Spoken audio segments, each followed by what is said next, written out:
I'm a top-tier assassin. Just returned home. After completing a mission, I discovered 2 shoe prints at my front gate. These were clearly the size of an adult man's shoe prints. There was also a pile of cigarette butts around the prints, indicating someone had been staking out my house for a long time. I sensed danger. I was extremely worried about my wife who was home alone. So I quickly grabbed the gun from my car, climbed over the gate, and ran toward my house.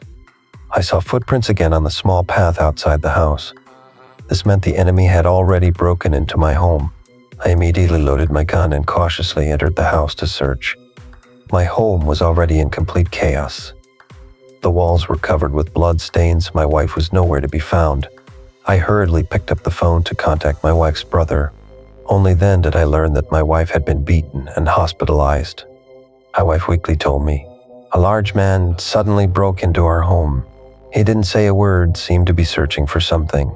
In the end, he found nothing. So he angrily injured my wife, then left in a green taxi, looking at my wounded wife. I swore I would find the perpetrator and get revenge.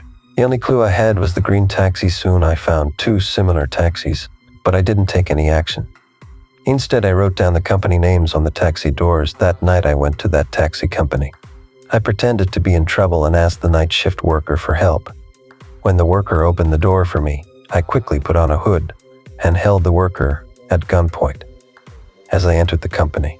Soon I found all the vehicle operation records on the office computer and located the taxi that went to my house. The driver was a young man named Leo. Having gotten the information I needed, I deliberately made the scene look chaotic. I wanted to disguise it as a break-in robbery. The next day, I disguised myself as a tourist and waited at the taxi company entrance. When I saw Leo appear, I immediately approached him. I pretended to have an emergency and needed to take Leo's taxi. After getting in the car, I randomly gave Leo an address to drive to. Then I quietly pulled out a handgun, tapped the barrier to signal Leo to turn around. Leo saw the gun in my hand. He voluntarily handed me his wallet, but I wasn't interested in his wallet. Instead, I asked Leo about the trip to my house 3 days ago. Leo had a very clear memory of that trip because it was a rare long-distance fare. He told me the customer for that trip was a large man that afternoon.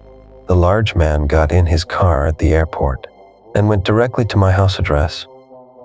After arriving at the destination, the large man told Leo to wait at the entrance.